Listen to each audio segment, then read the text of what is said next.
But as with many organisations, how we achieve that, it looks very different.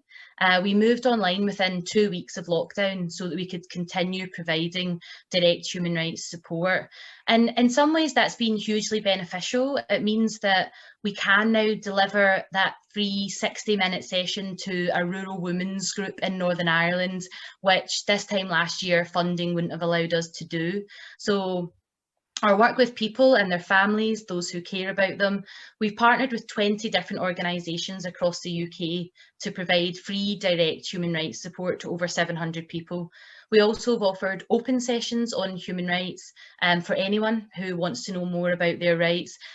For example, this morning, Ailey and I were with almost 200 people talking about the importance of human rights. We also run monthly lunch and learns where people can come along and ask any questions they have.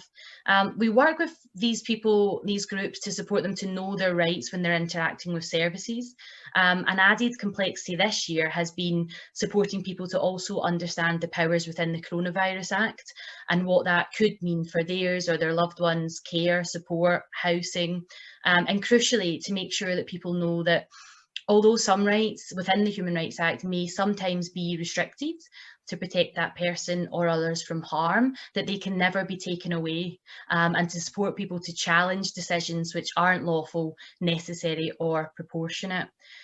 And the people we've worked with since March represent many of those who have been disproportionately impacted by coronavirus: carers, people with physical disabilities, learning disabilities and autism, as well as family members and loved ones, women who've experienced domestic violence, older people, people living in rural communities, children and young people in inpatient mental health settings, and sadly, many, many more.